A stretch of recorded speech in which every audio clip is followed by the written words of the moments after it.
बिस्मिल्लाहिर्रहमानिर्रहीम। ख़ातिनो हज़रात, फ़रीद अहमद मुस्तफ़ाई आपकी खिदमत में हाजिर है। 2020 का साल अपनी तमाम तर मुसीबतों और आजमाइशों के साथ इख्तिताम को पहुंचा। इस साल ने हमें बहुत कुछ सिखाया। 2020 हमसे हमारे बहुत से मोहसिनीन, बहुत से रहनुमाओं को अपने साथ ले गया। हमारे रहनुमा, हमारे मोहसिन हमसे दूर हो गए। यंग साइकोलॉजिस्ट एसोसिएशन ने आज की इस अहम रात में इस ज़रूरत को महसूस किया कि हम नौजवानों को और नौजवानों के अंदर एक नई राह हमवार करें और उन्हें बतलाएं कि 2021 के अंदर वो अपने अंदर कौन सी ऐसी तब्दीलियां वाक़या करें कि उनके साल का आगाज़ और इख्तिताम मुफीद हो। इसीलिए आज हमने खुसूसी दावत दी रिलीजियस और स्पिरिचुअल स्कॉलर प्रोफेसर अल्लामा जावेद इकबाल खारा साहब को। आप प्रिंसिपल हैं जामिया मदीनातुल नबी नौशहरा वादी सून के। बहुत शुक्रिया प्रोफेसर साहब आपका, आपने हमें वक्त दिया। आप खैरियत से हैं? अल्हम्दुलिल्लाह, अल्लाह पाक का करम है। बिला ताखीर बिला तमहीद अल्लामा साहब आपकी खिदमत में बड़े अदब से पहला सवाल कि 2020 के इख्तिताम में और 2021 के आगाज़ में इकबाल के शाहीन और कायद के सिपाही अपने अंदर कौन सी ऐसी तब्दीलियां वाक़या करें कि उनके साल का आगाज़ और इख्तिताम दोनों ही मुफीद हो। बिस्मिल्लाहिर्रहमानिर्रहीम। सबसे पहले तो मैं आपको हदिया तहसीन पेश करता हूँ कि आपने यंग कम्युनिटी की नुमाइंदगी करते हुए एक बामकसद नशिस्त का जो है वो एहतमाम किया। आज सन 2020 जो है उसका इख्तिताम हुआ और अभी सन 2021 जो है उसका आगाज़ होने जा रहा है। इस सिलसिला में आज आप और मैं, हम सब जो हैं इस फोरम के ज़रिए सबसे पहले तो हम अपने गुज़िश्ता साल का जायज़ा लें और हर शख्स जो है वो सेल्फ़ एनालिसिस करे कि हमने साल को किस तरह गुजारा, कितनी हमने अचीवमेंट्स हासिल की, कितनी हमने बामकसद ज़िंदगी गुजारी, कौन से हमारे गोल थे जो हमने अचीव किए और कौन सी ऐसी चीज़ें थीं जिन्होंने हमारा कीमती वक्त ज़ाया किया। हम फजूल मशगूलियत में रहे और अपनी ज़िंदगी का कीमती असासा वक्त की सूरत में ज़ाया करते रहे। ये बहुत ज़रूरी है। इसको आप सेल्फ़ एनालिसिस कह सकते हैं और हम अपनी ज़ुबान में इसको मुहासबा नफ्स भी कहते हैं। हज़ूर नबी करीम सल्लल्लाहु अलैहि वसल्लम ने इरशाद फरमाया कि तुम में सबसे समझदार वो शख्स है जो अपने नफ्स का मुहासबा करे, अपना जायज़ा ले और अपनी आखिरत की बेहतरी के लिए नेकियां करे। इसी तरह हज़रत सैयदना फ़ारूक आज़म रज़ियल्लाहु ताला अन्हु आपने भी इरशाद फरमाया कि तुम मुहासबा करो अपने नफ्स का कबल इसके कि तुम्हारा मुहासबा किया जाए। जब इसमें हमने गौर व फिक्र किया तो हमें पता चला कि आपने बिल्कुल बजा फरमाया है कि वो अफराद और वो कौमें जो अपना मुहासबा ख़ुद करती हैं, जो अपना तजिया ख़ुद करती हैं, जो अपने हालात का जायज़ा ख़ुद लेती हैं, अपनी कामयाबियाँ और अपनी नाकामियाँ उनको ख़ुद देखती हैं, तो फिर दुनिया में वो कामयाब होते हैं। और वो लोग जो अपनी खूबियाँ और अपनी खामियाँ उनसे नाआशना होते हैं, फिर दुनिया उनका मुहासबा करती है और वो कोई इतना अच्छा तजर्बा नहीं होता। इसलिए मुहासबा करें कबल इसके कि आपका मुहासबा किया जाए। और दूसरी चीज़, हज़रत मौला अली करमल्ला वजहू, आपने नहजुल बलागा में, आप इल्म हिकमत के बहुत बड़े बादशाह हैं, आप फरमाते हैं कि अपना मुहासबा करो, अपने आप को परखो, अपना मुहासबा करो, इसलिए कि दूसरों का मुहासबा करने के लिए तो और बहुत सारे ये ड्यूटियां सर अंजाम दे रहे हैं। अपना मुहासबा खुद करो। तो अपने, ये हमारा सबसे बड़ा मसला ये है कि हम सबसे पहले दूसरों का मुहासबा करने के लिए तैयार होते हैं कि जी फ़लाँ अच्छा कर रहा है, फ़लाँ बुरा कर रहा है, ठीक है गलत है। लेकिन सबसे ज़्यादा ज़रूरी अमल तो अपने मन में डूबना है, अपने मन के अंदर झांकना है। जैसा हज़रत इकबाल ने कहा था, अपने मन में डूब कर तू पाजा सुराग ज़िंदगी, मेरा नहीं बनता ना बन, अपना तो बन। हम जब अपने आप को पहचानना शुरू करेंगे, जैसा कि सूफिया का कौल भी है, मन आरफ़ा नफ्सहू फ़क़द आरफ़ा रब्बू, कि जिसने अपने आप को पहचान लिया गया उसने रब को पहचान लिया। तो यही चीज़ है कि अपना जायज़ा लेना, अपने आप को पहचानना। और नया साल तुलू हो रहा है, तो हज़रत इकबाल ने इस ज़िमन में भी एक बड़ी खूबसूरत बात की। हाँ फरमाते, उठ के खुर्शीद का सामान सफ़र ताज़ा करें, नफ्स सुख्त आ शाम व सहर ताज़ा करें। एक तो आप ये नहीं कह रहे कि अभी सोचें, गौर व फिक्र करें और फिर उसके बाद जो है कोई तरकीब बनाते हैं, नहीं। आप फरमाते हैं कि अब गौर व फिक्र तो हो चुका, ज़िंदगी तो तेज़ी से तुम्हारी जा रही है, अब सोचने का वक़्त नहीं, अब अमल का वक़्त है। अच्छा अल्लामा साहब, क्या अपने मन में डूबना साल 2021 पर जब घड़ी की सुई 12 बजाएगी तो अपने मन में डूबना से मुराद फायरिंग करना है? अपने मन में डूबने से मुराद जो है वो गाड़ियों और मोटरसाइकिलों के सलेंसर उतार कर साल को खुशामदीद कहना है? या इकबाल अपने मन में डूबने को कुछ और मुराद देते रहे? हज़रत इकबाल की पूरी फ़िक्र जो है वो कुरान और सुन्नत के गिर्द घूमती है। और कुरान और सुन्नत की सबसे बड़ी खूबी ये है कि वो हर इंसान को उसका जो मकसद हयात है उसकी तरफ राग़िब करती है। ज़िंदगी का नस्ब व लैन क्या है, तुम्हारी ज़िंदगी के गोल क्या हैं और पर्पज़ ऑफ लाइफ क्या है, इसकी तरफ जो है वो ज़िंदगी को फोकस किया जाता है। मैं ये कहूँगा कि यहाँ अगर आप इस्लामी नुक्ता नज़र से ना भी इस बात को देखें, इंसानी नुक्ता नज़र से भी देखें, तो जो वक्त का ज़या है, जो फजूल मशागिल हैं, तो ये किसी भी लिहाज से किसी इंसान के लिए ठीक नहीं है। नौजवान नस्ल में ये जितनी बातें आपने की, हवाई फायरिंग, हल्ला गुल्ला और वन व्हीलिंग, ये तो जहर कातिल हैं हमारी नौजवान नस्ल के लिए। कीमती जानें इससे चली जाती हैं।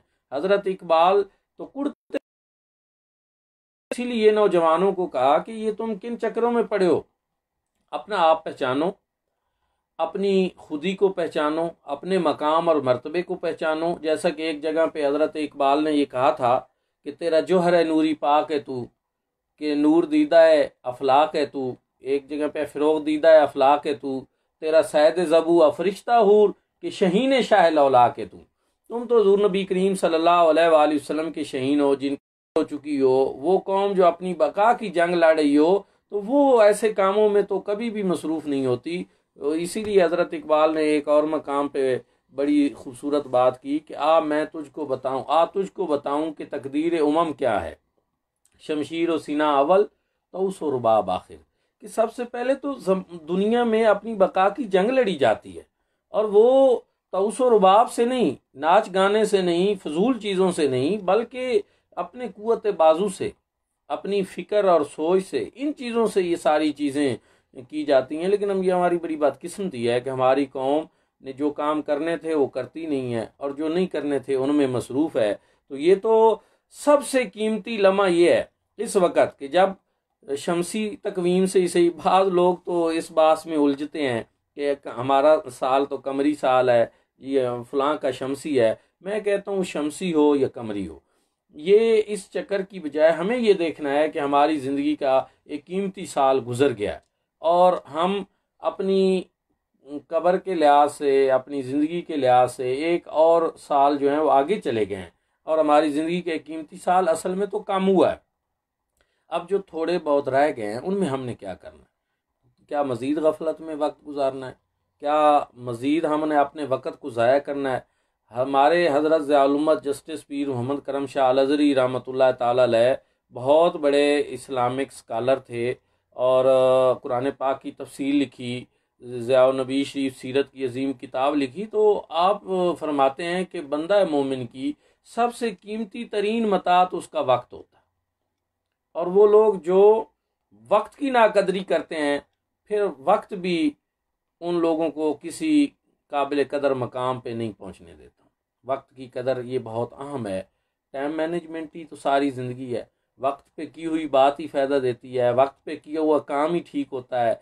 सारी चीज़ें जो हैं ये इनका ताल्लुक़ वक्त से है। और बिलखसूस जो है इन दिनों में कि जब पूरी कौम जो है वो एक कसम पुरसी का शिकार है और पूरी कौम जो है वो अबतरी की तरफ जा रही है, तो उसमें तो हम सबको मिल बैठ कर, पूरी कौम को, मिल्लत के नौजवानों को, मैं तो कहूँगा साजा को, वो कला को, ज़िंदगी के हर तबके के लोगों को मिल बैठना चाहिए कि एक साल गुजर गया है, उसमें जो गलत सही हुआ अब हमें आइंदा क्या करना है। क्यों? अच्छा अल्लामा साहब, मैं आपको इंटरप्ट कर रहा हूँ।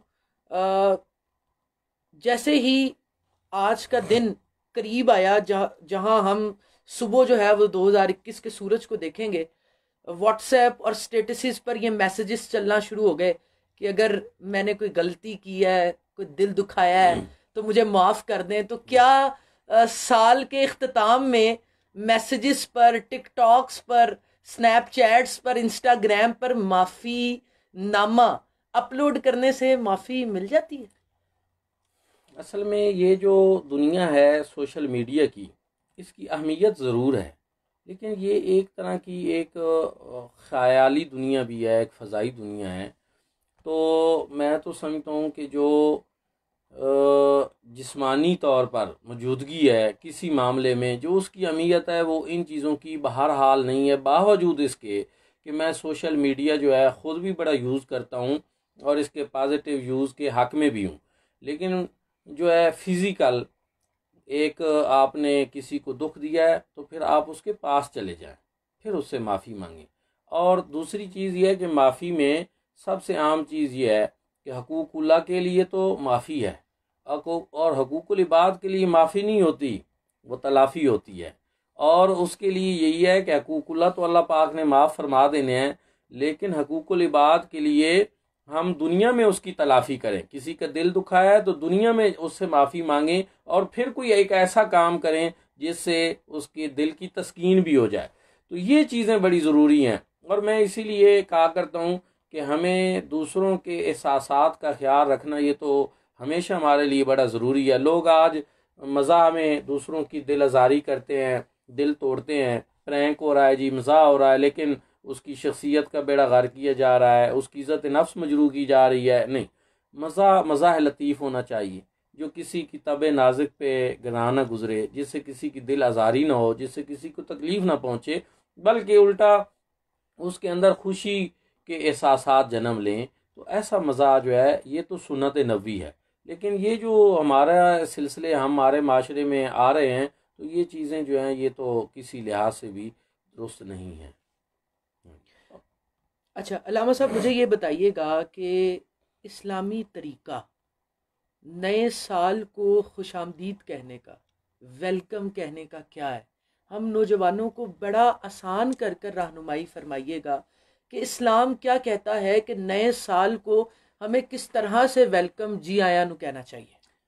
देखिए, इस हवाले से मसनून दुआएं मौजूद हैं हजूर नबी करीम सल्लल्लाहु अलैहि वसल्लम की, कि जब कोई मसलन नया चांद तुलू होता तो आप उसके लिए भी दुआ करते, नया साल होता तो उसके लिए दुआ करते कि अल्लाह मुझे इस साल में अमन और सलामती के साथ दाखिल फरमा।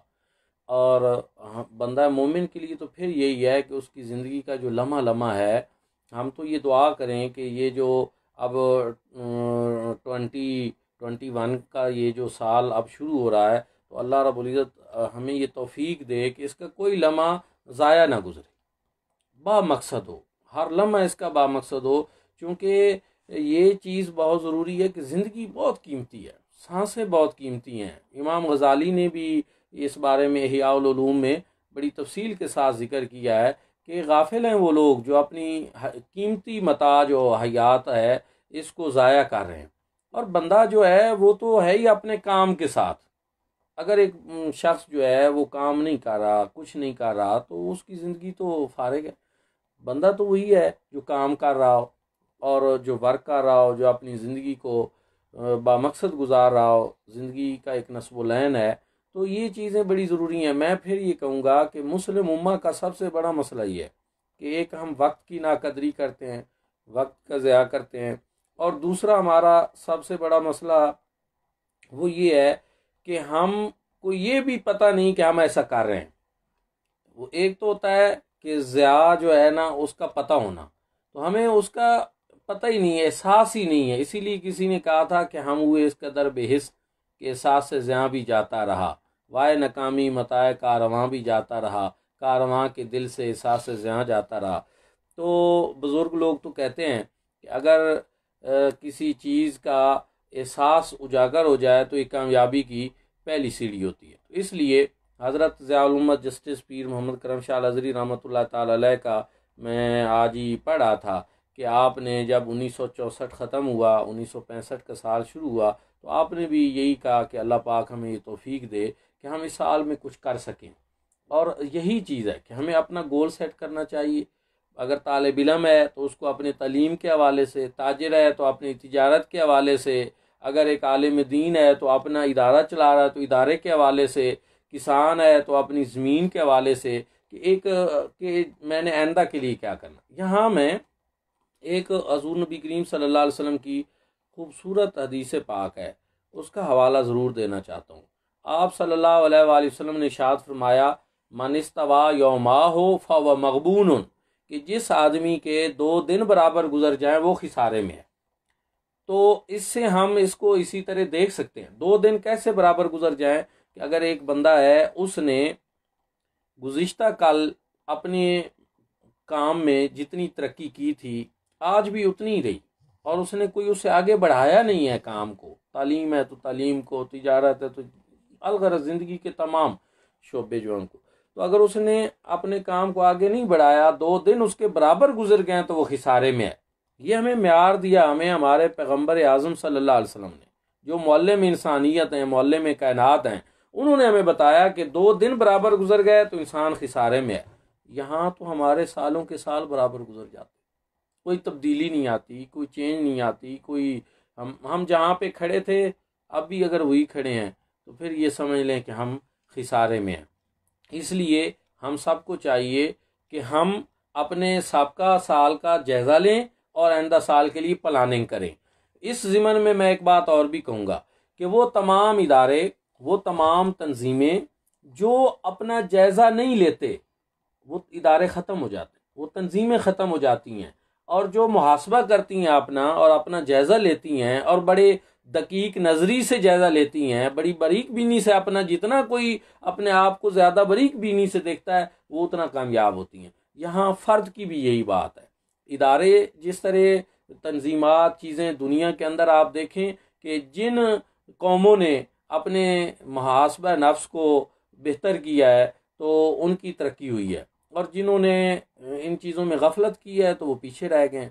तो बैसियत मुसलमान भी, बैसियत पाकिस्तानी भी, बैसियत नौजवान, सबको ये चाहिए कि वो अपनी ज़िंदगी का जायज़ा लें और अपने जो साल गुज़िश्ता की गलतियां हैं उन गलतियों को नोट करें और आइंदा के लिए ना करने का पूरा पुख्ता अज़म करें और अपने आइंदा के गोल अचीव करें। और मैं तो ये कहूँगा कि पिछले साल अगर हम सोच रहे थे कि हमने इतना आगे जाना है तो इस साल उससे ज़्यादा का सोचें, क्योंकि जो लोग बड़े ख्वाब देखते हैं वही किसी मकाम पे पहुंचते हैं, और जो लोग छोटी छोटी ख्वाहिशें रखते हैं तो वो छोटे ही रहते हैं। बड़े ख्वाब देखने चाहिए और जीती आँखों से देखने चाहिए कि मैंने इतना बड़ा बनना है, मैंने इतनी शोहरत हासिल करनी है, मैंने इतना बामकसद बनना है, मैंने इतना पैगाम पहुँचाना है। क्योंकि शोहरत इस लिहाज से ज़रूरी है कि अगर आपकी शोहरत नहीं है तो आपके पैगाम को जो है वो अहमियत नहीं मिलेगी इस माना में। तो दुनिया में कामयाब ताजिर बनने के लिए, दुनिया में कामयाब मुबल्लिग बनने के लिए, इन सारी चीज़ों के लिए शोहरत की ज़रूरत है, आगे बढ़ने की ज़रूरत है, काम करने की ज़रूरत है। तो मैं समझता हूँ कि सिर्फ शोहरत बराए शोहरत ना हो, बल्कि आपका काम इतना हो कि जिससे आपको शोहरत मिले और लोगों के दरमियान जो है वो आपका एक अच्छा नाम हो। तो ये चीज़ें हैं जिन पे हमें काम करने की, जिन पे हमें सोचने की ज़रूरत है। अच्छा अल्लामा साहब, मुझे ये बतलाइएगा कि 2020 में दुनिया ने कोरोना जैसी मुख्तलिफ वबा का सामना किया। हमने ये देखा कि जहाँ सुपर पावर अमेरिका की पार्लियामेंट में भी कुरान मजीद फुरकान हमीद की तिलावत कलाम पाक हुई, और फिर सूर रहमान जो कि इस दुनिया की सबसे बड़ी थेरेपी बन गई। तो क्या 2020 का साल इसने लोगों की परसेप्शन चेंज की है? आप क्या देखते हैं कि जो इस्लामियोफोबिया का एक कॉन्सेप्ट है दुनिया के अंदर, तो क्या कोविड ने जो है वो इस्लामियोफोबिया के कॉन्सेप्ट को चैलेंज किया है? क्या दुनिया ने इस्लाम की अफादियत, कुरान मजीद की अफादियत को तस्लीम किया आपकी नज़र में? इस हवाले से ना, एक तो कुरान पाक का रूहानी इलाज का पहलू है कि ठीक है, कुरान पाक के अंदर अल्लाह पाक ने ये तासीर रखी है कि जो भी इसको सुनता है उसके दिलो दिमाग पे ये बड़ा असर डालती है। और यही वजह है कि वो बिलखसूस यूरोप के लोग जब कुरान पाक की तिलावत को सुनते हैं तो उनके रूह जो हैं वो बड़े पजमुर्दा होते हैं, और बड़े एक तवील अरसे से उन्होंने कोई ऐसी चीज़ नहीं सुनी होती, तो कुरान पाक उन पर असर करता है। क्यों? इसलिए कि रूह जहाँ से आई है, कुरान पाक भी वहाँ से ताल्लुक़ रखती है और असर डालती है। एक तो ये चीज़ की रूह प्यासी होती है, कुरान पाक से सुकून मिलता है, अला बिज़िक्रिल्लाह तत्मइन्नुल कुलूब। एक तो ये चीज़ है। दूसरा इसमें यह है कि कुरान पाक में ऐसे मौक़े पर रहनुमाई भी की गई, इलाज के बारे में बताया गया कि हज़रत इब्राहीम अलैहिस्सलाम का कौल है कि जब मैं बीमार होता हूँ तो मेरा रब मुझे शिफा देता है। और इसी तरह बहुत सारे और इलाज हैं जो कुरान पाक ने, शहद में शिफा है और चीज़ों में है। तो इससे हमें ये भी पता चला कि कुरान पाक जहाँ अपनी तासीर दिखाता है, कुरान पाक जहाँ अपना असर दिखाता है सुनने वालों के दिलो दिमाग पे और उनकी शख्सियत पे, उनके जिस्म पे, उनकी रूह पे, तो इसी तरह कुरान पाक के अंदर ऐसे असूल और ज़वाबित भी मौजूद हैं जिनकी रोशनी में हम जो है वो इलाज मुआलजे की तरफ भी मुतवज्जे हों।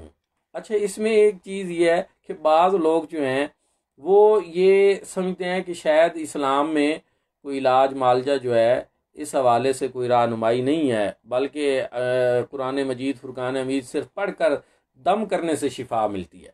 मैं ये समझता हूँ कि मेरा तो जो मुतालिया है उसमें हमने जो देखा है कि कुरान पाक पढ़कर दम करने से भी ज़रूर फ़ायदा होता है, शिफा मिलती है। लेकिन कुरान मजीद फुरकान हमीद ने सिर्फ इस पर इक्तफ़ा नहीं किया, बल्कि इलाज मुआलजा की बात की। हज़ूर नबी करीम सल्लल्लाहु अलैहि वसल्लम की इलाज जो है वो सुन्नत ठहरा, और आप सल्लल्लाहु अलैहि वसल्लम का भी यही है कि आपने ख़ुद भी दम फरमाया और मरीज़ों को जो हकीम और अतिबा थे उनकी तरफ रहनुमाई भी की कि जी फ़लाँ हकीम के पास जाएं और उससे दवाई लें। ये हज़ूर सल्लल्लाहु अलैहि वसल्लम ने ख़ुद इरशादात फरमाए, और वाली मकूकस ने हज़ूर सल्लल्लाहु अलैहि वसल्लम के पास एक तबीब भी भेजा था, और आप सल्लल्लाहु अलैहि वसल्लम के पास वो कुछ अर्सा रहा, और फिर जो है वो इस वजह से वापस चला गया कि लोग बीमार ही नहीं होते थे। क्यों? क्योंकि हज़ूर नबी करीम सल्लल्लाहु अलैहि वसल्लम ने तिब के मामला में, खाने पीने के मामला में, सोने जागने के मामले में ऐसे रहनुमा असूल इरशाद फरमाए थे जिनकी रोशनी में वो लोग ज़िंदगी गुजार रहे थे और उनको ऐसी मुश्किल भी पेश नहीं आती थी। एक बात और है, लोग हमें कहते हैं कि जी अब दुआ से काम चला लें, आप तो वैक्सीन का इंतज़ार कर रहे हैं, मुसलमान हैं, और आप कहते हैं कि हमारा तो हर काम दुआ से हो जाता है। तो मैं ये यहाँ पे ये कहूँगा कि हम सिर्फ दुआ वाले नहीं और हम सिर्फ दवा वाले भी नहीं, हम दवा वाले भी हैं और हम दुआ वाले भी। दुआ भी ज़रूरी है और दवा भी ज़रूरी है। जैसा कि इलाज मुआलजे की मैंने बात की, लेकिन दुआ के बारे में हदीस पाक में है कि दुआ यनफ़ौ मिम्मा नाज़ला व मिम्मा लम यनज़िल। तिरमिज़ी शरीफ की हदीस पाक है कि दुआ भी जो है ना ये नफ़ा देती है, फ़ायदा पहुँचाती है हर उस मुसीबत से जो नाजिल हो चुकी हो या जो नाजिल होने वाली हो। तो इस वजह से दुआ का इनकार भी इस ज़िमन में दुरुस्त नहीं है। दुआ भी दुरुस्त है और वैक्सीन भी ठीक है, कोई हरज नहीं। हम तो वो हैं जो इन चीज़ों के ऊपर यकीन रखते हैं कि इलाज मालजा भी होना चाहिए, वैक्सीन भी होनी चाहिए और दुआ से भी काम चलाना चाहिए। क्योंकि अमली ज़िंदगी में हमने देखा कि बड़े मालदार लोग, हर तरह के वसाइल उनके पास हैं, लेकिन कभी ऐसा मरला भी आ जाता है जब दुनिया के बड़े बड़े डॉक्टर्स उनको कहते हैं कि जी अब हमारी तरफ से तो इनको जवाब है, अब इनके लिए दुआ करें, अब दवा से काम नहीं चलेगा, अब दुआ करें। वो मरला कहीं ना कहीं बहरहाल आता है, तो हम ये इसीलिए कहते हैं कि इनकार ही ना करें, दुआ से भी काम चलाएं अल्लाह पाक की बारगाह। चूँकि जो बीमारी है वो किसकी तरफ से आती है? अल्लाह पाक की तरफ से। दवाइयों में भी शिफा किसने रखी? अल्लाह पाक ने। दवाई खुद मौसर हकीकी नहीं है, उसमें शिफा मिन जानिब अल्लाह है। तो मर्ज़ भी जो है वो भी अल्लाह रब्बुल इज़्ज़त ने मर्ज़ को तख्लीक किया है, तो शिफा भी वही देते हैं। तो इस वजह से ये चीज़ जो है ना समझनी बहुत ज़रूरी है। अगर हम अपना ये पैगाम अगर यूरोप की दुनिया को दें तो वो हमें ये नहीं समझेंगे कि ये कोई एक तरफ चलने वाले हैं या एक आंख वाले हैं, बल्कि वो समझेंगे कि ये इन सारी चीज़ों पे यकीन रखते हैं। और मेरा ख्याल तो ये है कि हमारा ये मैसेज उन तक पहुंचना भी चाहिए। अच्छा अल्लामा साहब, ये रहनुमाई फरमा दीजिए कि हम नौजवान हैं, हम इरादा करते हैं और कुछ देर के लिए, कुछ दिनों के लिए, कुछ हफ्तों के लिए, कुछ महीनों के लिए हमारे अंदर उस इरादे पर कंसिस्टेंसी भी आती है, लेकिन वो उसी तरह उस गुब्बारे में मौजूद हवा की तरह गायब हो जाती है। हम नौजवानों को इस्लामी पर्सपेक्टिव के अंदर बतला दीजिए कि अपने इरादे में पुख्तगी कैसे लाई जाए, अपने इरादे में कंसिस्टेंसी कैसे लाई जाए। हम अपना सेल्फ एनालिसिस भी कर लें। 2020 में हमारे अंदर ये खामियां थी, 2021 में हमने इन खामियों को दिल से, अपनी ज़ात से दूर करना है, लेकिन कंसिस्टेंसी नहीं आती। इसकी क्या वजह है? असल में ये है कि हजूर नबी करीम सल्लल्लाहु अलैहि वसल्लम ने इरशाद फरमाया कि तुम में सबसे बेहतर बंदा वो है कि जो काम थोड़ा करे लेकिन मुस्तकिल मिजाजी से करे। मुस्तकिल मिजाजी जो है और इस्तिकामत जो है ये बहुत बड़ी चीज़ है। सूफिया ने तो कहा है कि अल इस्तिकामत व फ़ौक़ल करामा, ये इस्तिकामत जो है ये करामत से भी बढ़कर है। ये ख़ुद एक करामत दिखाती है। और कुरान पाक में तो वो लोग जो साहिब इस्तिकामत हैं उनकी शान बयान करते हुए अल्लाह रब्बुल इज़्ज़त ने इरशाद फरमाया कि इन्नल्लज़ीना क़ालू रब्बुनल्लाहु सुम्मा इस्तक़ामू ततनज़्ज़लु अलैहिमुल मलाइकतु अल्ला तख़ाफ़ू व ला तहज़नू वबशिरू बिल जन्नह। फरमाया कि वो लोग जिन्होंने कहा कि हमारा रब अल्लाह है, फिर इस पर इस्तिकामत अख्तियार की, तो फरमाया कि उन पर मलाइका का नज़ूल होता है, जो आकर उन्हें कहते हैं कि अब तुम्हें कोई खौफ भी नहीं होना चाहिए, तुम्हें कोई गम भी नहीं होना चाहिए, और हम तुम्हें उस जन्नत की खुशखबरी सुनाते हैं जो अल्लाह पाक ने तुम्हारे लिए तैयार करके रखी। इस्तिकामत इतनी बड़ी चीज़ है, इसको अल्लाह पाक ने पसंद किया। और हजूर नबी करीम सल्लल्लाहु अलैहि वसल्लम ने पूरी ज़िंदगी सहब इस्तिकामत के तौर पर ख़ुद गुजारी। आपने जो काम किया है बड़ी मुस्तकिल मिजाजी और बड़ी बाकायदगी के साथ किया। अच्छा, फिर इस ज़िमन में ये है कि हजूर सल्लल्लाहु अलैहि वसल्लम के पास एक शख्स आया और उसने भी ये कहा, या रसूलल्लाह मुझे कोई एक बात ऐसी बताएं जिसके बाद फिर मुझे कोई और मज़ीद सुनने की ज़रूरत ही पेश ना आए। हजूर सल्लल्लाहु अलैहि वसल्लम ने इरशाद फरमाया, कुल आमनतु बिल्लाह वस्तकीम, कि तुम कहो कि मैं अल्लाह पर ईमान लाया और फिर इस पर इस्तिकामत अख्तियार करो। अगरचे ये है कि आमनतु बिल्लाह का मफहूम भी ये नहीं कि सिर्फ ज़ुबान से कह दिया कि मैं अल्लाह पर ईमान लाया, बल्कि यहाँ मुराद ये है कि जो ईमान बिल्लाह के तकाज़े हैं वो पूरे करते जाओ और इस पर मुस्तकीम रहो, साबित कदम रहो, मुस्तकिल मिजाज बनकर रहो, तो इसी में कामयाबी है। तो मैं ये फिर वही बात यहाँ पर आएगी कि बाकी दुनिया में भी हम देखते हैं कि बाकी दुनिया ने, इस्लाम ने जिन चीज़ों पर जोर दिया, वक्त की कदर पे जोर दिया या मुस्तकिल मिजाजी पे ज़ोर दिया, इस्तिकामत पे ज़ोर दिया, तो बहुत सारे लोगों ने इसको अपना लिया। लेकिन हमारे माशरे में, बिलखसूस हमारी कौम में, मैं ये कहूँगा कि इस चीज़ का फुकदान है। हम जो है 2-4 दिन कोई काम करते हैं, 2-4 दिन कोई काम करते हैं, तो हम सबको चाहिए कि हम एक काम के बारे में गौर व फिक्र करें और फिर उसको मुस्तकिल मिजाजी से करें। हमारे तो बाबाए कौम का फरमान है, काम काम काम करते रहें। ये नहीं है कि छोड़ दें, 2-4 दिन करें और 2-4 दिन न करें, तो मुस्तकिल मिजाजी आते आते आ जाएगी। जब हम एक काम पे लग जाएंगे, उसको रेगुलर करना शुरू करेंगे, तो फिर आहिस्ता आहिस्ता ये हमारे रूह और जिस्म के दरमियान रच बस जाएगी। इसीलिए ना ये चिल्ला का जो एक आप सुनते रहते हैं, चिल्ला के बुज़ुर्ग चिल्ले करते थे, चिल्ले में भी ये एक चीज़ है कि 40 दिन इंसान कोई काम लगातार करे तो उसकी आदत सानिया बन जाता है, उसकी ज़िंदगी की आदत में वो चीज़ जो है हो जाती है। तो हमें भी चाहिए ना कि हम भी इसी तरह ये जो अच्छे काम हैं उनका कम से कम एक चिल्ला कर लें, ताकि वो हमारी आदत में से हो जाए। और फिर जो चीज़ आदत बन जाती है उसमें इंसान तंगी नहीं महसूस करता, वो बड़े शौक़ से करता है और उसमें इंसान की तबीयत वो जल नहीं होती। यही वजह है कि हमारे लिए सुबह उठना मुश्किल हो जाता है। और हमारे बुज़ुर्ग ऐसे गुजरे हैं जो माशाल्लाह रातों को उठ कर बाकायदगी से सर्दियों की सर्द रातों में बंदगी किया करते थे। इसी तरह आप मज़दूरों को देखें कि चाहे गर्मी है या सर्दी है, हम इधर 2-2 कंबल लेकर पड़े होते हैं और वो अपनी ड्यूटी पे जा रहे होते हैं, क्योंकि उनको पता है कि हमने ये काम करना है। ज़हन साजी ज़रूरी, अपने ज़हन को दुरुस्त करना ज़रूरी है और ज़हनी पुख्तगी ज़रूरी है। जब इंसान अपना ज़हन बना लेता है तो अल्लाह पाक ने इसको ऐसा बनाया है कि फिर ये कोई भी काम कर लेता है। इसके लिए फिर कोई मसला नहीं रहता, फिर मुस्तकिल मिजाजी भी आ जाती है। तो इसके लिए थोड़ा सा पहले ज़हन साजी ज़रूरी है, फ़िक्री तरबियत जो है ना वो ज़रूरी है। काम जो करने लगा है उसकी अगर अहमियत का इसको अंदाज़ा हो तो फिर ये बड़े ज़ौक़ शौक़ और बड़े पैशन के साथ करेगा।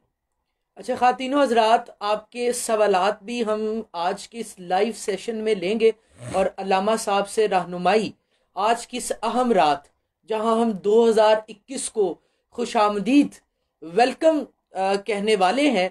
और हमने यंग साइकोलॉजिस्ट एसोसिएशन ने आज का ये सेशन भी इसी मकसद के लिए इनेकाद पजीर किया है कि नौजवानों को बतलाया जाए, नौजवानों को रहनुमाई फराहम की जाए कि किस तरह से वो अपने कल्चर में रहते हुए, अपने टेरिटरी में रहते हुए, अपने वतन में रहते हुए, अपनी ज़मीन पर रहते हुए 2021 का आगाज़ वेलकम किन मुफीद चीज़ों से करें। आपके सवालात भी हम आज के इस लाइव सेशन में लेंगे। मैं अल्लामा साहब की खिदमत में एक और सवाल जो है वो पेश करता हूँ। अल्लामा साहब, अब दुनिया जो है वो इस मुखलिक वबा से दोचार है, लड़ रही है, और हम ये समझते हैं कि अब हमने अपनी ज़िंदगी जो है वो इसी वबा के साथ ही बसर करनी है। तो इस्लाम के मुताबिक हम इस मोहलिक बीमारी से किस तरह से लड़ सकते हैं रूहानी तौर पर, क्योंकि वैक्सीन आएगी, मेडिकली अप्रूव होगी, इलाज होगा, वो बात की बातें। इस्लाम के मुताबिक हम अपनी रूहानी कुव्वत मुदाफियत को किस तरह से बढ़ाएं? अच्छा, YPA के प्लेटफार्म से मैं यहाँ एक बड़ी ज़रूरी बात करना चाहता हूँ कोरोना के तनाजुर में, कोविड-19 के तनाजुर में। लेकिन वो ये कि ये जो जिस्म है इंसान के पास, ये असल में अल्लाह पाक की तरफ से दी गई एक अमानत है। इसकी हिफाजत हमारे ज़िम्मे है। और ये जो कोविड-19 है इसके बारे में माहिरीन ये बता रहे हैं, डॉक्टर्स बता रहे हैं कि क्या है जी कि इसमें आप अपने इम्यूनिटी सिस्टम को जो है वो बेहतर करें, मदाफ़ती निज़ाम जो है उसको मजबूत करें। तो हमने ये देखा कि बड़े बड़े बुज़ुर्ग उम्र के लोग जिनकी उम्र 100 साल हो जाती है, 100 साल से भी बढ़ जाती है, लेकिन वो चलते फिरते भी रहते हैं, वो बड़े माशाल्लाह फिट नज़र आते हैं। तो उनकी ज़िंदगी का राज क्या होता है? तो ये पता चलता है कि वो अपने आप को गुनाहों से और गैर फितरी अमल जो हैं उनसे रोके रखते हैं। फितरत से हमाहंग जितना इंसान होकर रहता है तो उसका मदाफ़ती निज़ाम जो है वो उतना मजबूत होता है। अगर आपको मेरी बात पे यकीन ना भी आए तो आप चेक कर लें, एक सर्वे कर लें। यूरोप में जो 18 साल का बंदा है उसका इम्यूनिटी सिस्टम है, यहाँ हमारे बड़े सगीर में 50 साल का बंदा जो है उसका इम्यूनिटी सिस्टम उस तरह काम करता है। वजह क्या है? वजह यह कि हमारा यहाँ बहुत सारा रहना सहना उठना बैठना फितरत से आमांग है। और कोविड-19 के नुकसानात भी हैं, मईशत पे भी फ़र्क पड़ा है और चीज़ों पे, तालीम पे भी। लेकिन इसका एक फ़ायदा ये हुआ है कि इसके आने से काफ़ी सारा लोग जो है, लोगों का उठना बैठना सोना जागना वो फितरत के करीब हुआ है। हम दूर हो रहे थे, बहुत सारी चीज़ें जो हैं वो गैर फितरी तौर पर, कि रातों को जल्दी सोएं सुबह जल्दी जागें, लेकिन यहाँ पे रातें जागती थीं और दिन जो है वो सोने में गुजरता था। अल्लामा साहब, मैंने ये भी देखा है कि जब कोविड पाकिस्तान में पीक पर था, मुल्क मुकम्मल लॉकडाउन की तरफ था, तब हमने वैसे नमाजें पढ़ना शुरू कर दी थी। हम नौजवानों ने हमने वुजू बाकायदगी से करने शुरू कर दिए थे।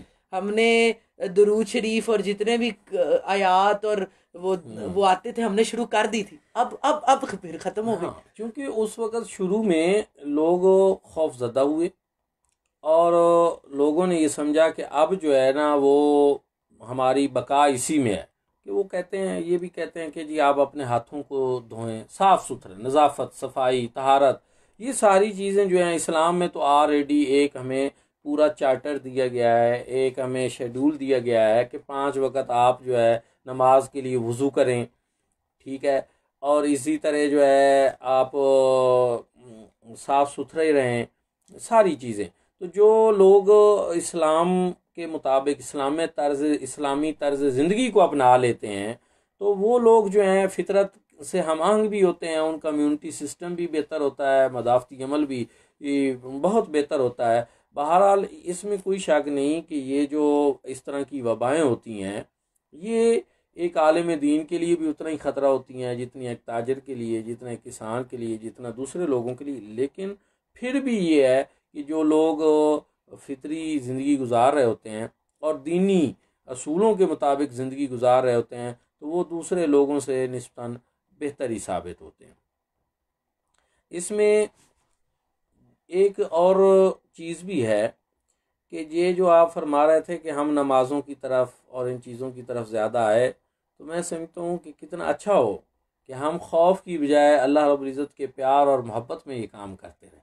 ये भी इसका एक पहलू है कि हम सिर्फ ये नहीं कि जब कोई मुसीबत और मुश्किल आए तो हम अल्लाह रब्बुल इज़्ज़त की तरफ भागें, न जहाँ में मुझको अमा मिली, जो अमा मिली तो कहाँ मिली, मेरे जुर्म खाना ख़राब को तेरे अफ़्व बंदा नवाज में। वो तो करीम है, खालिक है, मालिक है, जब भी बंदा उसके दरबार में झुक जाए वो झुकना कबूल कर लेता है, बंदे के ऊपर वो अफ़्व करम की चादर तान लेता है। लेकिन हमें चाहिए ना कि हम थोड़ा सा हम भी इस बात को समझें कि सिर्फ खौफ से नहीं बल्कि उसकी मोहब्बत में, उसके प्यार में, और वो हमसे कितना प्यार करता है, कितनी मुसीबतों से जब कोई भी नहीं निकालता तो वो निकालता है, कितनी मुश्किलात हैं ज़िंदगी की जिनमें कोई साथ नहीं देता तो अल्लाह पाक कोई आसानी पैदा कर देते हैं। तो उससे प्यार करना चाहिए और हमें हर वक्त उससे प्यार की एक जोत जगानी चाहिए।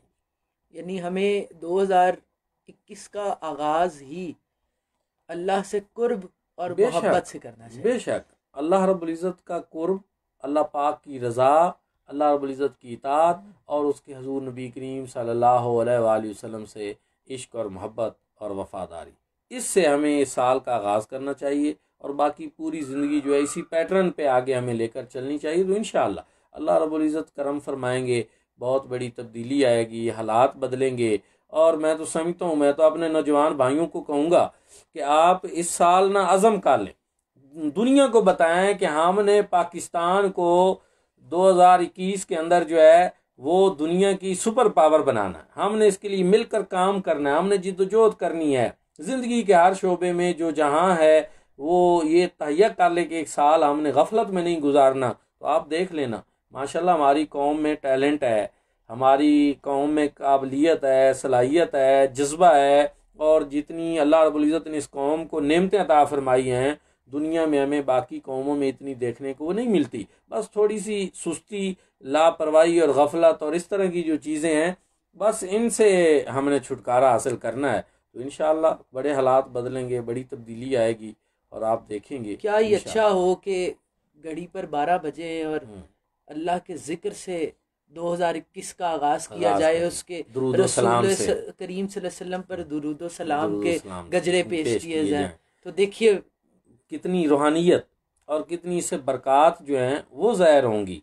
हाँ जी, और ये जो बाकी चीज़ें हैं इनसे ज़ाहिर है इनमें वक़्त का ज़िया है, इनमें जान जाने का अंदेशा है। वन व्हीलिंग में आप देखें कितने कीमती नौजवानों की जान, एक एक नौजवान मुल्क का असासा होता है, फिर माँ बाप की आंखों का तारा होता है। ये तो आप उन वालदैन से पूछें जिनका इकलौता बेटा वन व्हीलिंग करते हुए इस दुनिया से चला जाता है, तो उन पे कौन सी क़यामत गुजर रही होती है और वो किस कर्ब से गुजर रहे होते हैं। अच्छा अल्लामा साहब, हाँ, वालदैन को पता ही नहीं होता। हाँ पता ही नहीं होता। वालदैन को पता ही नहीं होता कि मैंने दोस्त की तरफ जाना है और बाद में जनाब हाँ वो क्या गुल खिला रहे हैं मियाँ साहब, तो ये होता है। लेकिन बहरहाल वालदैन को भी जिम्मेदारी का मुजाहरा करते हुए उन पे कड़ी नज़र रखनी चाहिए।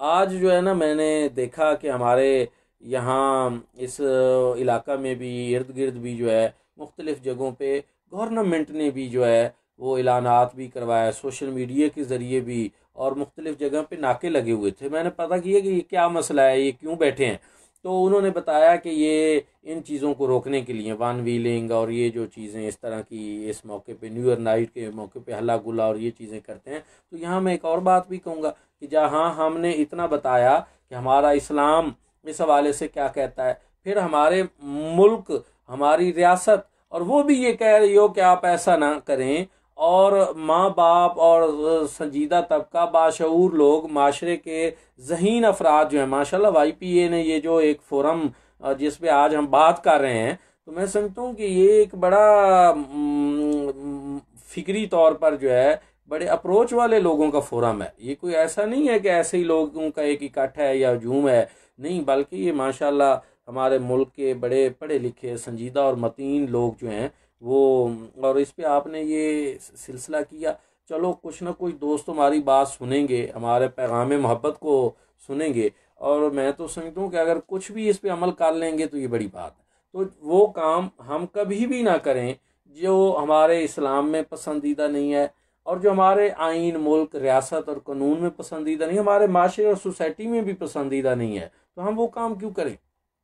करने के तो हमारे और बहुत सारे काम हैं जिन पे मैं पहले से बात कर रहा हूँ कि हमें जायज़ा लेना चाहिए कि हम कौन सा अच्छा काम कर सकते हैं कि जिसमें अच्छाई भी हो, काम भी हो, अच्छी शोहरत भी हो, नामवरी भी हो, और वो मुफीद भी हो। क्योंकि एक चीज़ बहुत आम है कि मैंने कहीं नहीं पढ़ा और कहीं नहीं देखा, बिलखसूस हमारे इस्लामी तर्ज ज़िंदगी में, कि कोई चीज़ जो है वो बेमकसद हो और उसकी हौसला अफजाई की गई हो, कहीं भी नहीं।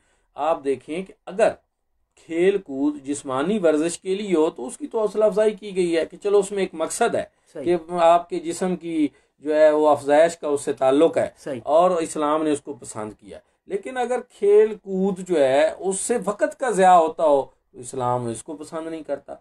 इसी तरह वो चीज़ें कि जिनमें पैसे का ज़िया हो वो इस्लाम उन चीज़ों को पसंद नहीं करता। लेकिन वो तमाम चीज़ें जिससे इंसानी मामलात बेहतर होते हों और इंसानी जिस्म की कोई अफजाइश होती हो, कोई ना कोई फ़ायदा दीन का या दुनिया का हो, तो इस्लाम तो इन चीज़ों की हौसला अफजाई करता है। ख़ातिन हज़रात, आपके सवालात लेने से पहले इस लाइव सेशन में आखिरी सवाल, अल्लामा साहब 2021 के आगाज़ में इस पर्सपेक्टिव में भी रहनुमाई फरमा दीजिए कि हमने किस तरह सोशल मीडिया का मुस्बत इस्तेमाल करना है, किस तरह से हमने सोशल मीडिया को इफ़ेक्टिव बनाना है, ना कि लोगों की गुमराही का बाइस बनना है, चूंकि आने वाला दौर सोशल मीडिया का दौर है। तो किस तरह से हम 2021 में इस अज़्म का भी इजहार कर सकते हैं कि हमने सोशल मीडिया को अपने लिए, दूसरों के लिए, मुल्कों कौम के लिए और दुनिया के लिए जो है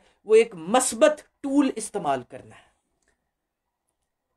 YPA के इस फोरम से, क्योंकि माशाल्लाह इसमें ज़्यादा यंग जनरेशन है, सोशल मीडिया से वो ताल्लुक़ रखते हैं, यहाँ मैं ये ज़रूर कहना चाहूँगा कि सोशल मीडिया जो है ये दुनिया के अंदर इस वक्त सबसे मौसर हथियार है। आप देखें कि एक मुल्क की फ़ौज दूसरे मुल्क के बॉर्डर को क्रॉस नहीं कर सकती, लेकिन सोशल मीडिया ये इतना बड़ा हथियार है कि ये दुनिया के हर मुल्क में पहुंच जाता है।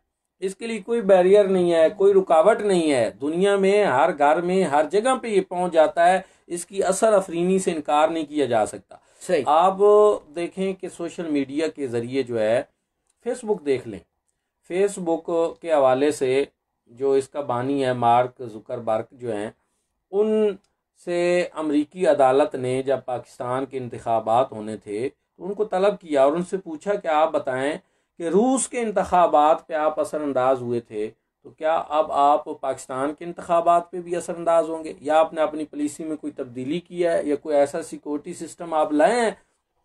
तो अलगरज उन्होंने आगे से उनको जो भी जवाब दिया। लेकिन इससे आप देखें कि अब सोशल मीडिया जो है ये मुल्कों के मामलात में भी बहुत अहमियत का हामिल, और दुनिया में वो काम जिनके लिए कितने लोग हायर करने पड़ते थे और दुनिया के दीगर ममालिक को या एजेंसीज को जो बड़े बड़े सिलसिले बनाने पड़ते थे, अब वो सारे काम जो हैं वो सोशल मीडिया के ज़रिए हो रहे हैं।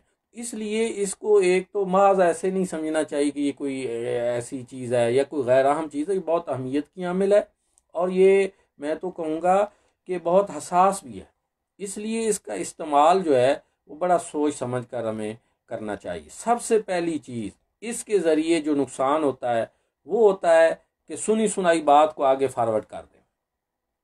बहुत सारी ऐसी चीज़ें हम देखते हैं कि वो हकीकत से उनका ताल्लुक़ नहीं होता। कहीं एक जगह से कोई पोस्ट शेयर हुई तो आगे सब लोगों ने शेयर करना शुरू कर दी। तो एक तो ये है कि तहकीक और तफ्तीश जो है उसको हम लाजिम बनाएं। हम कभी भी गैर मुसद्दक़ा बात को जो है और ऐसी चीज़ को, दूसरा यह है कि जो हमारे अकीदा नज़रिया और बिलखसूस इस्लाम और पाकिस्तान में हम बैठे हैं, तो मैं ये ज़रूर कहूँगा कि वो चीज़ें जिनसे हमारे मुल्क की सलामती ख़तरात से दो चार हो तो उनसे हमें बचना चाहिए। अच्छा, फिर एक और चीज़ है कि अगर मैं एक तालीमी इदारा चला रहा हूँ तो मेरे पेज पे जो मेरे स्टूडेंट्स हैं उनकी रहनुमाई के लिए क्या कुछ है, ये होना चाहिए। मैं समझता हूँ कि एक प्रोफेसर है या एक डॉक्टर है या एक स्कॉलर है तो उसको चाहिए कि जो उससे मुतल्लिका लोग हैं वो उनकी रहनुमाई के लिए मटीरियल फराम करे, मवाद दे और काम करे। इसी तरह अगर एक तालिब इल्म है, मैं ये बतौर ख़ास कहूँगा कि अगर एक तालिब इल्म है और उसकी फेसबुक पे या इंस्टाग्राम पे या दुनिया जान की सारी चीज़ें मौजूद हों, लेकिन जिस सब्जेक्ट में वो तालीम हासिल कर रहा है उसके मुतल्लिका चीज़ ही कोई ना हो, तो इसका मतलब ये है कि ये ठीक नहीं है। जबकि अब तो माशाल्लाह तालीमी हवाले से जो भी रहनुमाई लेना चाहें तो आप इसके ज़रिए ले सकते हैं। तो इससे वो काम करें जो असल मकसद है उसकी तरफ आएँ, तो फिर इसका इस्तेमाल मुफीद हो जाएगा। और जो इससे हटकर इस्तेमाल करते हैं तो वो अपना भी नुकसान करते हैं, दूसरों का वक़्त भी ज़ाया करते हैं। देखिए, एक चीज़ जो आप शेयर करते हैं वो एक बंदे का वक़्त ज़ाया नहीं करती, वो कितने लाखों करोड़ों लोग जो हैं उसको देख रहे होते हैं, फॉलो भी करते हैं। फिर वो इससे एक तो वक़्त का ज़या, फिर जो है बेचैनी फैलती है और बहुत सारी चीज़ें होती हैं। आप देखिए, लम्हा फिक्रिया तो ये है कि ऐसे शऊरी माशरे में ये मैसेजेस चलते हैं जी, इस लिंक को, इस मैसेज को 10 ग्रुप्स में शेयर करें, आपको 2021 में खुशखबरी मिलेगी। और इस शऊरी दौर में हम इस पर अमल कर रहे होते हैं और वो लाखों करोड़ों लोगों तक वो पहुंच भी रही होती है चीज। इसलिए एक तो ये, दूसरा इसको ना लोग जो है दिल आजारी का सबब बनाते हैं।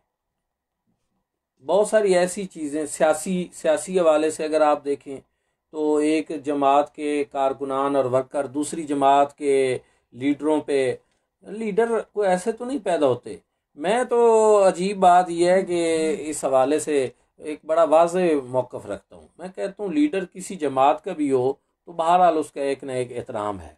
लीडर ऐसे नहीं होते कि ऐसे ही जो हैं, लीडरों की बड़ी खिदमात होती हैं, कोई ना कोई उनमें खूबी होती है कि वो किसी मकाम पे पहुँचते हैं। तो हमको ये नहीं चाहिए कि हम ऐसे ही किसी की माँ बहन एक कर दें। तो एक तो ये है कि हमें इस सिलसिला में तहम्मुल, बर्दाश्त, एक दूसरे को बर्दाश्त करें और ये चीज़, इसका जो है ख्याल रखना चाहिए। हमें दूसरों के ऊपर तनकीद की बजाय अपना पॉजिटिव जो सिलसिला है उसको उजागर करना चाहिए। ये बहुत अहम चीज़ है। खातिनों हज़रात, आपके मैसेजेस, आपके क्वेश्चंस, आपके सवालात हम आज के सेशन में ले रहे हैं और अलामा साहब से रहनुमाई लेंगे आपके सवालात पर। सबसे पहला सवाल समरा तारिक साहिबा का है। आप फरमाती हैं कि पेरेंट्स की ट्रेनिंग कितनी ज़रूरी है। आप क्या रहनुमाई फरमाते हैं कि पेरेंट्स अपने अंदर क्या तब्दीलियां लाएं 2021 में, कि उनके जो बच्चे हैं जो कंसिस्टेंसी और सेल्फ एनालिसिस और वो सारी चीज़ें अगर पेरेंट्स अपना किरदार अदा करें तो मेरा ख्याल है बूस्ट हो जाएगा, वो पॉजिटिव इन्फोर्समेंट बन जाएगी हमारे लिए पेरेंट्स का पॉजिटिव किरदार। देखें जी, इसमें तो कोई दूसरी राय नहीं कि माँ की गोद ही पहली दरसगाह होती है। बेशक, बच्चे बेशक, बड़ों से सीखते हैं। बेशक। और अरबी में भी एक मकूला है कि अलवाला तो सिरुन लबी है, कि बच्चा अपने बाप का जो है ना वो राज होता है। मतलब ये कि अपने माँ बाप से जो माहौल उनको होता है वो सीखता है। तो पेरेंट्स के लिए सबसे पहले तो यह है कि वो उनके सामने अपना अच्छा किरदार पेश करें, उनके कौलो फेल में खुद तजाद ना हो। अगर आप जो है बच्चे को कहें कि बाहर जो है बेल बजे, तो आप उसको कहें कि बेटा बाहर जाकर बताओ कि अबू घर पे नहीं है, तो सबसे पहले उस बच्चे के जहन में क्या जाएगा कि मेरा बाप तो झूठ बोलता है, घर में ही बैठा था और ऐसी बात मुझे कह रहा है। फिर आप उसको बाद में कहें कि जी बेटा झूठ ना बोला करें, तो आप क्या तवक्को कर सकते हैं। इसलिए औलाद की तरबियत के लिए वालिदैन को सबसे पहले तो अपना उसवा पेश करना ज़रूरी है। उनकी अपनी शख्सियत ऐसी हो कि जिसको देखकर कहना ही ना पड़े। मैं तो यकीन जाने, मैं इस बात पे यकीन रखता हूँ कि अगर वालिदैन खुद जो है उनके कौलो फेल में तजाद ना हो, उनकी शख्सियत अच्छी हो, उनका करैक्टर ठीक हो, तो औलाद को तो शायद कहने की नौबत नहीं आए। क्योंकि शुरू में बच्चे जो हैं वो अपने वालिदैन को देख कर सीखते हैं, और उनके आइडियल जो सबसे पहले आइडियल बच्चे के जहन में होते हैं ना, वो उसके माँ और बाप होते हैं, फिर बाद में कुछ और होते हैं।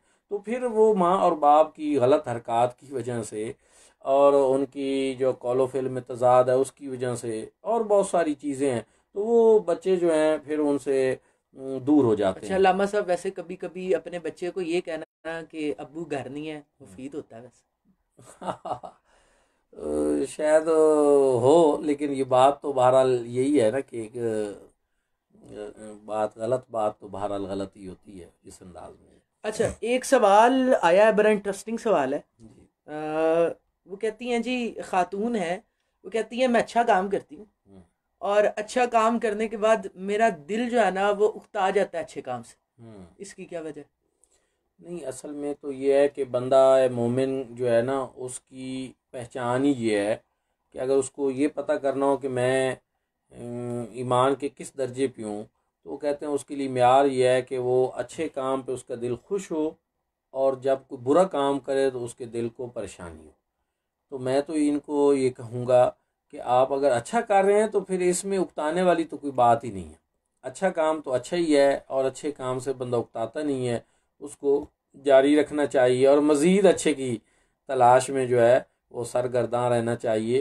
तो बुरे काम जो है ना उनसे दिल उकताना चाहिए, उसमें उकताहट होनी चाहिए। अच्छे काम से तो उकताहट नहीं होनी चाहिए, दिल को समझाना चाहिए और इस तरफ राग़िब करना चाहिए। अच्छा खातिनों हज़रात, चूँकि मैसेजेस बहुत ज़्यादा हैं और मुझे बार बार जो है वो ऊपर नीचे करना पड़ रहा है, तो आप अगर अपने सवालात दोबारा से टाइप कर दें तो मेरे लिए अल्लामा साहब से पूछना जो है वो मेरे लिए उसमें आसानी होगी।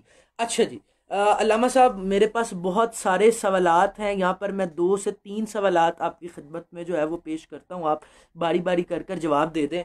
सबसे पहला सवाल मेरे पास है मुबशरा तैयबा का कि सेल्फ एनालिसिस किया कैसे जाए, एक चीज़। दूसरा सवाल है लाइबा अशरफ का कि 2021 में एक कोर मैसेज, वो हम एंड पर सेशन के इख्तिताम पर हम लोग बुलेट्स के अंदर आपसे रहनुमाई लेंगे कि हम किन चीज़ों को जो है वो हर माह भी और इवेंट्स के हवाले से भी अपने अंदर पैदा करें।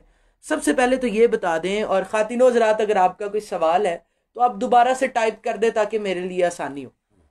सेल्फ एनालिसिस जी, इस ज़िमन में ये है कि अपना ज़ाती तजिया करना, अपना मुहासबा नफ्स करना, इसमें ये चीज़ है कि इंसान जो है अगर वो बहुत ज़्यादा बोलता है तो अपना जायज़ा ले कि मैं कम बोलूं, क्योंकि ख़ामोशी में सलामती है। इसी तरह बुरी आदत जो है ना वो अपनी नोट करें। एक तो बंदे के पास नोटबुक होनी चाहिए जिसपे बंदा ना 1 2 3 दिन के मामूलात लिखे और फिर उसका जायज़ा ले। उसमें होता है कि बाज़ दफ़ा तो बंदे को पता ही नहीं होता कि मैं बहुत ज़्यादा बोलता हूँ और बेजा बोलता हूँ, तो अपनी इस आदत यानी पे 2021 में हम डायरी लिखना शुरू करें। डायरी लिखें, अपनी हर चीज़ को नोट करें और फिर उसका जायज़ा लें और हर दिन लें, हर दिन लें। और इसी तरह जो हर वो काम जो हमारी शख्सियत की तामीर और तश्कील का सबब बन सकता है, हम अपने उन कामों अपने मुहासबा करते हुए अगर वो काम हम नहीं कर रहे तो उनको करें, ऐड करें उनको।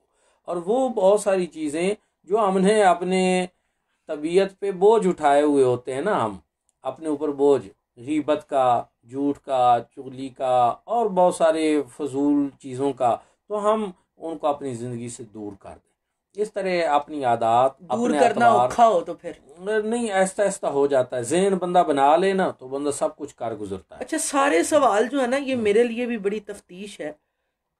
नौजवान कहते हैं हमें कंसिस्टेंसी नहीं आ रही, हम इरादा कर लेते हैं हम इस सेशन को सुनने के बाद अल्लामा साहब की सारी बातों को लिख लेंगे।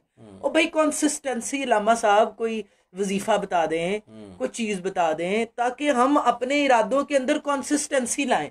हमारे नौजवानों का मेरा ख्याल है मसला ये है। नहीं, इस तरह तो देखें, ये कुछ चीज़ें इंसानी फितरत में भी होती हैं। हज़ूर नबी करीम सल्लल्लाहु अलैहि वसल्लम के पास जब सहाबा कराम मौजूद होते थे तो फिर उनकी कैफियत कुछ और होती थी।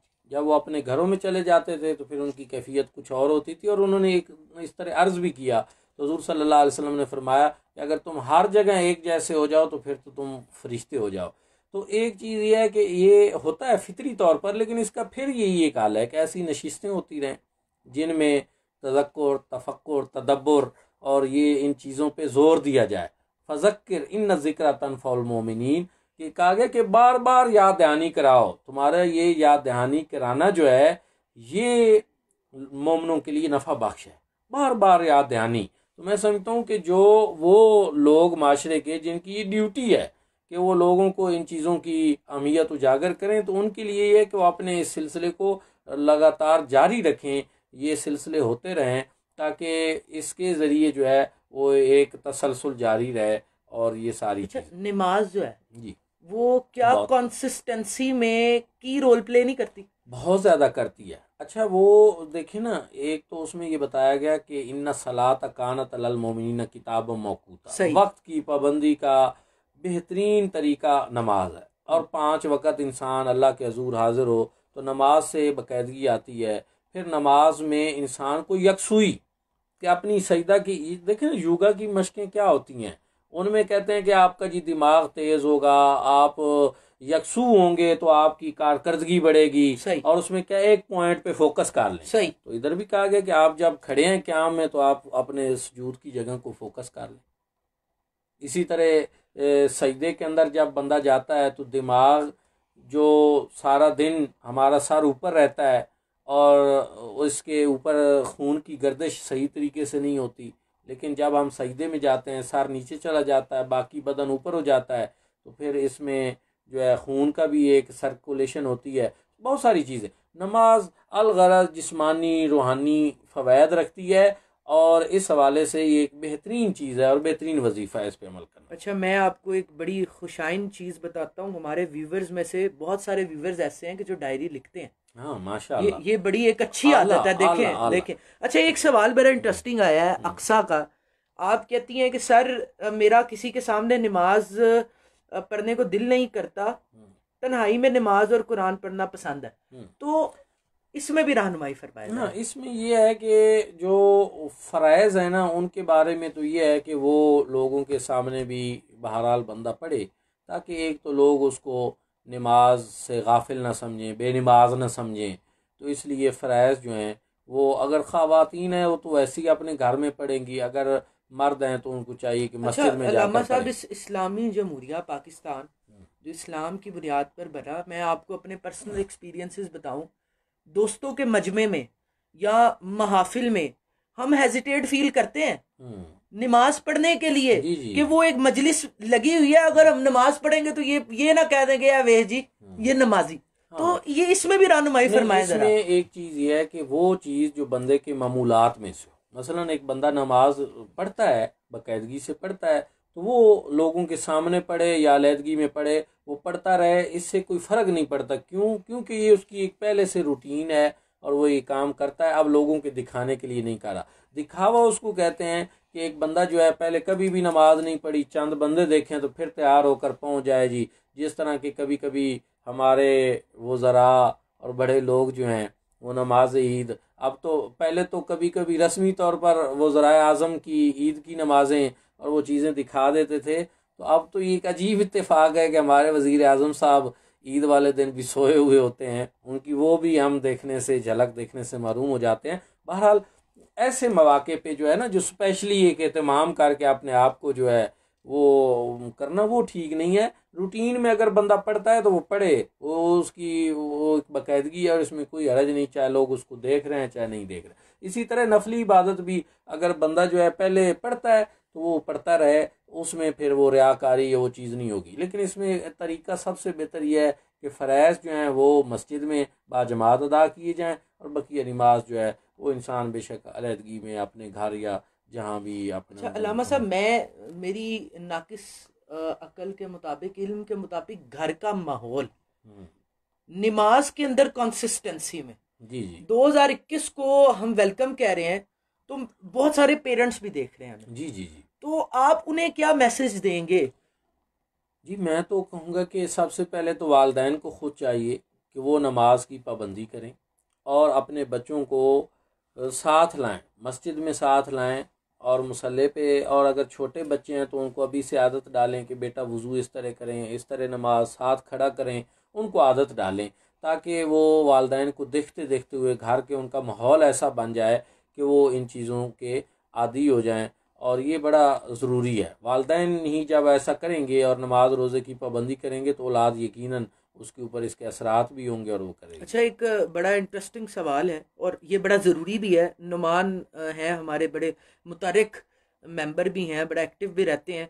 वो कहते हैं कि किस तरह से मेंटेन बैलेंस किया जाए अपनी कारोबारी ज़िंदगी में और अपनी दीनी ज़िंदगी में, तवाज़ुन। अच्छा, इसमें जो है ना एक चीज़ है कि अल्लाह पाक की नेमतें जो है ना वो हर वक्त बंदे के ऊपर ज़ाहिर हो रही हैं।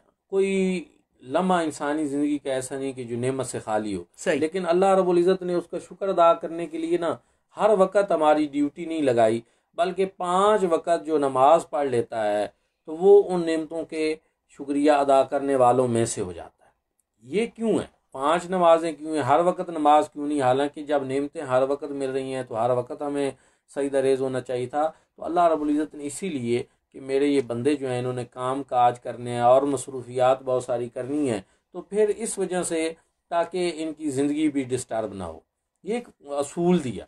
तो हमें भी अल्लाह रब्बुल इज़्ज़त ने जब इस तरह का दिया तो इसमें चाहिए ये कि इंसान फ़रज़, नमाज पंजगाना और इस तरह की चीज़ें जो हैं उनको बड़ी बाकायदगी से और फिर अपना कारोबार भी साथ चलाए। क्योंकि बुज़ुर्ग तो ये कहते हैं कि हथ कार वाले दिल यार वाले, नाले चरखा कता नाले याद कर। कि याद आप कारोबार में हैं, जहाँ भी हैं, तो दिल से तो अल्लाह पाक को याद कर सकते हैं और कारोबार में होते हुए अल्लाह पाक को याद करना यह है कि आप कारोबार ना दयानतदारी से करें, उसमें जो है लूट मार न करें, उसमें बदयांती न करें, उसमें ऐसी चीज़ें ना करें कि जिससे लोगों का हक मारा जाए। तो अल्लाह का खौफ आपके दिल में हो और कारोबार को अच्छे तरीक़ों से करें तो ये भी आपके लिए एक इबादत बन जाएगा। अच्छी नीयत से करें, अच्छे तरीके से करें और तो ठीक हो जाएगा, फिर ये भी इबादत बन अलामा जाएगी। साहब, चूँकि हमारा वक्त भी जो है वो अपने अख्तिताम को पहुँचा है, तो आप ये बता दें कुछ आदात। जी मैं आप ही की गुफ्तगू को अगर प्रिसाइज कर दूं और हमारे व्यूवर्स को बता दूं कि क्या ही अच्छा हो कि हम 2021 का आगाज़ जो है और 2021 को अल्लाह की मोहब्बत के साल की हैसियत से सेलिब्रेट करें, बेशक उसके रसूल सल्लल्लाहु अलैहि वसल्लम की खुशनुदी हासिल करने के लिए सेलिब्रेट करें, बेशक नमाज को अपनी जिंदगी का लाजमी जुज़ बनाए। बेशक। अच्छा, अब आ जाए झूठ, गिबत, दयानत और जितनी बुराइयां हैं अल्लामा साहब दूर नहीं होती, क्या करें? देखिए, नमाज में बाकायदगी जो है, एक तो वो भी इन चीज़ों से इंसान को आहिस्ता आहिस्ता दूर कर देती है। इन्ना सलात तन्हा अनिल फ़हशाइ वल मुनकर। दूसरा, खौफ खुदा दिल में जितना हम लाएंगे ये चीज़ें।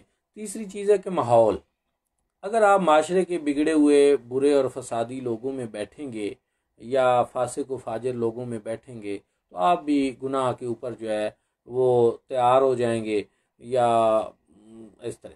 तो इसके लिए ये है कि आप अपनी सोहबत अच्छी बनाएं, अपने दोस्त अच्छे बनाएं, अपना माहौल इर्द गिर्द का अच्छा बनाएं। तो इंशाअल्लाह अच्छे लोगों की मजलिस अख्तियार करने से, उनके पास बैठने से आपके अंदर अच्छाइयाँ आएंगी और बहुत सारी बुरी बातें जो हैं वो आपसे दूर हो जाएंगी। ये इसका एक बेहतरीन तरीका है। ख़ातिनों हज़रात, यंग साइकोलॉजिस्ट एसोसिएशन ने ये कोशिश की कि हम अपने नौजवानों को एक डायरेक्शन दें। 2021 का आगाज़ जो है वो एक मुस्बत पैगाम से करें, एक मुस्बत तब्दीली अपने अंदर पैदा करें। यकीन कीजिए, ये जितने व्यूवर्स हैं इनमें से अगर चंद की ज़िंदगियों में तब्दीली आ गई तो मेरा ख्याल है कि अल्लामा साहब का वक्त और हमारा ये प्लेटफॉर्म जो है उसकी कबूलियत जो है वो हो गई। मैं चूँकि ये रिवायत भी इसके अंदर कि अल्लामा साहब आप दुआ भी फरमा दें कि एक तो 2021 जो है, 2020 में हमने बड़ी आजमाइशें देखी अल्लामा साहब, और हाँ एक इस तरफ भी इशारा करें कि हमसे कितने आलमे दीन, कितने स्कॉलर्स जो हैं वो रुखसत हो गए हैं। और ये कुर्बे क़यामत की निशानी भी तो है ना। ये भी जरा गाइड फरमा दें, ये रहनुमाई फरमाए इसमें। उलमा जो हैं, कुर्बे क़यामत की निशानी में से ये है कि इल्म उठा लिया जाएगा। तो तमाम मुहद्दिसीन कहते हैं कि इल्म के उठने से मुराद ये है कि उलमा उठा लिए जाएंगे तो इल्म तो खुद ब खुद जो है वो उठ जाएगा। तो बहुत बड़ी बड़ी कदावर नामवर इल्मी शख्सियात जो हैं वो इस साल हमसे रहलत फरमा गई हैं। तो इसके लिए एक तो ये कि अल्लाह पाक उनके दर्जात बुलंद फरमाए, और दूसरा हमारे ऊपर ये ज़िम्मेदारी है कि हम एक ऐसा माहौल जो है वो क्रिएट करें कि जिसमें ऐसे उलमा फिर तैयार होते रहें। क्योंकि जो बुज़ुर्ग इस दुनिया से चला जाता है तो हम देखते हैं कि उसकी वो मसनद जो है वो खाली रहती है। तो उसके लिए जो है हमें, ये हमारी ज़िम्मेदारी है कि हम ऐसा माहौल तैयार करें कि जिसमें ऐसे लोग जो हैं वो तैयार होते रहें और ये सिलसिला जो है वो जारी व सारी रहे। अल्लामा साहब दुआ फरमाएं। अल्लाहुम्मा सल्ली अला सय्यिदिना मुहम्मद व अला आलि सय्यिदिना मुहम्मद व बारिक वसल्लम।